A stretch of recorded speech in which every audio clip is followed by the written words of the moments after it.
This is Chapter 0 of the Bubble Bath Paradox by Steve Parker. Prologue in pencil. Procrastination is much less problematic than literal time travel, especially the literal time travel that I was until the event/accident working with. One can move unpleasant things into the future with very little effort using procrastination, often much less effort than keeping them in the present and dealing with them. Although the event/accident appears to have made the present quite problematic compared to either the time travel or creative indolence that existed before it. Time travel was the biggest thing ever when it was discovered, but that was over a decade ago. The limitations quickly brought the open public's enthusiasm to heel, and even directing the enthusiasm of the farmed public was considered a waste of resources. Huge amounts of energy were required to move small things from the not-so-distant past into the present. Logarithmically larger amounts of energy were required to move even slightly larger bits into the present, or move even slightly smaller bits from farther in the past. Small experiments moving a few cells from a few decades in the past could require several early 21st century power plants worth of energy.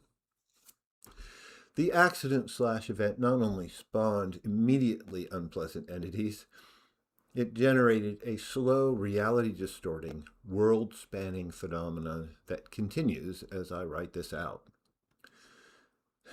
Many people think the event/accident was all my fault. After the confusion immediately following the event/accident, when I was beginning to comprehend the extent of the blame I had inherited, I decided to leave my problems behind and melodramatically walk off into the sunset. But it is almost impossible to work procrastination backwards and effectively leave unpleasant stuff in the past while you triumphantly march into an uncluttered future. I remember standing for a moment on the threshold of my great escape. I gazed out to the west at a sunset that resonated with my melodramatic mood by dyeing the sky in flame. Then someone pointed out to me that I would not get far before darkness set in, so I decided to wait until the next morning, and then suddenly it was a couple of weeks and the future had so many days head start. Now I am stuck in this now, where I will be scribbling this account out into the future, at least for the next few days. The excitement of the accident/event made what we had come to know as time travel look even more disappointing. There are several irritating problems with time travel, not the least of which is that the amount of energy required can vary from place to place, and the variability is sometimes temporal.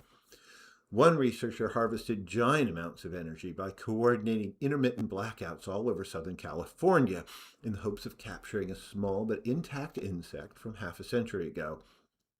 But the energy requirements changed suddenly, and he only ended up with a couple of what were eventually identified as wood cells from some kind of lumber product. He published that they were obviously the stomach contents of the Coptotermes formosanus termite, but this was just a futile attempt to polish the turd his ambitious experiment laid. The facilities closed when the funding agencies tired of funding such uninteresting work, and those foolish enough to get degrees in the many time travel-related fields that had sprung up were caught out in the cold. I was lucky to get a postdoc position at one of the last remaining facilities. A year into the postdoc, I realized that I had only succeeded in putting a few more years between myself and productive research, or joining a farm like almost everyone else I once knew. On the other hand, uncertainty in operational efficiency defines a quantifiable possibility that wildly deep time sampling could occur randomly. Either samples from way back in prehistory or huge samples from normal pre-time sampling intervals, or both. Enterprising researchers, like me, wove suggestions of amazing experimental results into the narrative of their publications, presentations, and grant applications. Basically, wherever I could make them fit. Like much about statistics, the more one works with it, the more depressed one gets. With each passing uninteresting set of results, the possibility of an amazing fluke of an outcome became even less likely. Statistically, the event/accident was so unlikely that one's mind sorts impossible scenarios to create metaphors in order to simply communicate how unlikely it was. Simply put, it was impossible. Since I am not equipped to describe how basic time sampling works, I'm even more unequipped to explain the event/accident. I know that sounds like I'm saying I have even more nothing, like saying a bag is twice as completely empty. In this case, I fear that any attempts I might make to describe combinatorial expansion of oscillating quantum instabilities in nonlinear compounded Heisenberg spaces might make it less clear. I'm not even sure I got that title correct. There are many, especially in farm conspiracy collectors, of course, that say it was an ancient alien artifact that amplified the instability matrix and led to the accident/event. This sort of crazy non-science, non-sequitur theory is a big part of why I don't want to get sucked into farm life. I have nightmares about seeing myself on video proposing something as stupid as ancient aliens did it to something like the event/accident, and then losing confidence in my ability to perceive reality. Though, to be real, the idea that ancient aliens did it is as valid as any other explanation I have in my mind, and it takes up less room. The lure of the farms is so enthralling that I often question my decision to remain out in the open. I signed up for an immersive visit this past spring, and it took Paul, my flatmate, to actively signing me out and physically carting me off to get me to leave. I went in for a 2-hour immersive visit and had stayed for 2 weeks. I emerged feeling great. It took days for my backache, neck ache, and chair-bound slump to return. I didn't start revisiting the impotent jealousy that my love for Carol had morphed into for months, and even then it took the ambush on the morning of the event to really pick open that emotional scab. There were still large numbers of very bright people working on time travel. The careers of those who used time travel as a tool in their research were hobbled by a decade during which there were no significant discoveries in their fields. My accident changed all that, but not from me. I'm being sent off to study three-headed frogs in Japan when I finish this report. So the last thing I will do with time travel will be to write about the past several weeks in pencil. My dissertation was titled DNA as a Self-Categorizing Capsule for Information Gathering from the Past. I'm a biologist, so I don't study how effective time travel is, and to be honest, I'm not really sure how it works.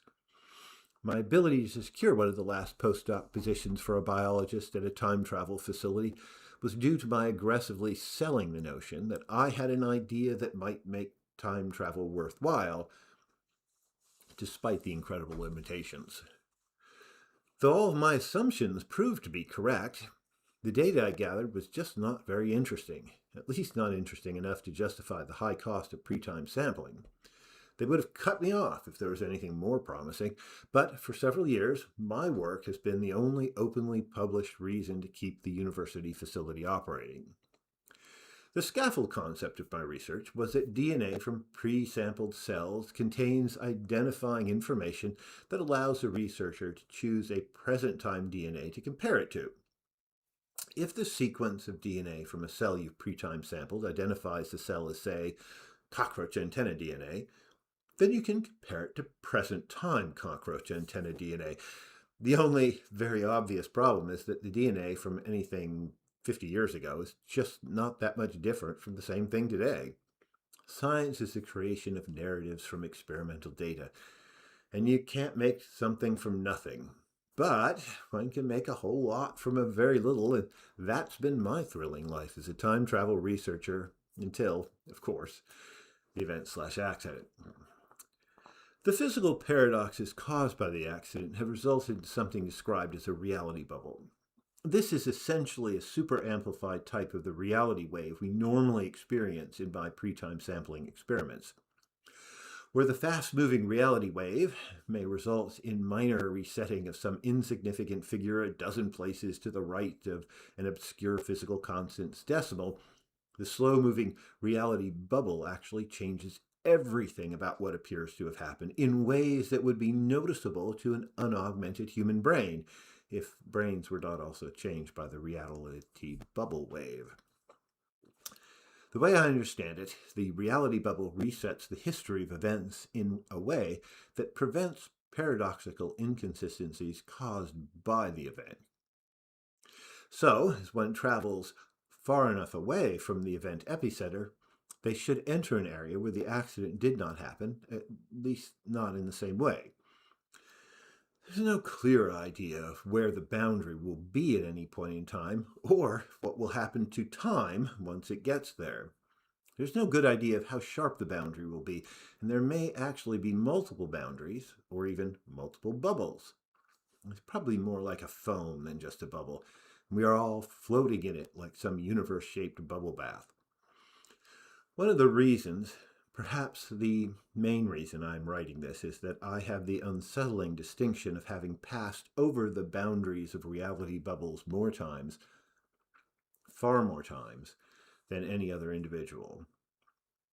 The fact that living in a world where paradox restructuring waves randomly wash over one and theoretically reset local reality into some consistent timeline is hard to think about.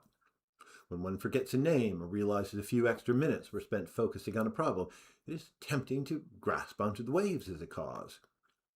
I found it to be only a few short logical hops to the concept of using the alterations in reality to manipulate my own perception set and create a more consistent psychological worldview, addressing frenetic discord by altering both the brain and reality until they work together as a cognitively resonant whole. Paul would summarize the experiments that took me back and forth across the reality bubble wave fronts as a frenzied hurdle trying to forget Carol. I think his summary loses a lot of important nuance. The administrators, the AI administrators of the government, have set up long lines of farmed individuals in their activity chairs in what they're calling a linear brainery. The linear brainery lines are being set up perpendicular to the RBB, the reality bubble boundary. And the farmed individuals are engaging in a series of activities, like writing stuff out in pencil. As I understand it, the experiment, from my limited knowledge of its design, the inherent lag in mental processes of the human brain is being harnessed to map the RBB. The administrators process so fast that there is no temporal distinction between any particular task and the complete reset of their system by the RBB. Any human brain can begin a task and only partially complete it as the RBB passes over it. It's like harnessing the power of walking into a room and forgetting why you entered it. By using arcane recording mechanisms, like this pencil, it is hoped that there will be some sort of bizarre typo or something that will help define the characteristics of the RBB. I'm using the pencil because someone decided that very arcane mechanisms of recording data might also be robust to changes that might have been wrought by my repeated crossing of the RBB. This is a reason that is related to, but different from, the one that puts pencils in the hands of so many farmed individuals for the linear braineries. This does not make much sense to me. Maybe it's just that the administrators have too many pencils in storage and want to use them up. Because if actual physical reality changes at the RBB, why would anything be robust to the change? Undoubtedly, my biggest problem with this is that I just don't want to write this whole story in pencil. Writing with a pencil is unproductively annoying, even if they are paying me by the word. I do need the money. I've been reminded there are debts to settle for all the damage to the restaurant we lived over and damage to the apartment. I don't know if they will ever get the smell out of the restaurant. It's like I've got this metaphorical reality tsunami wave crashing over me and capsizing my little dinghy of a life. And all I've got to hold on to keep me afloat is this wooden pencil. I have a theory that this story that I am writing will be robust to changes wrought by any sudsy reality froth washing the universe clean of paradoxical fact. I am just one person whose scrawl will more likely appear to be the product of a diseased mind than a diseased universe. By traversing the RBB so many times, I may have carved a rut out in the fabric of existence where I alone can revisit some actual set of events not corroborated by a squeaky clean, paradox free physical reality. There's some definition of sanity that goes wanting in any explanation of my value as a chronicler of these events. Well, I think it's time to sharpen this pencil again and get this story started, despite how ironic it might be to continue to procrastinate a story about time travel into the future. You have been listening to Chapter 0 of the Bubble Bath Paradox, as read by the author, with music by the amazing Victor McSurley.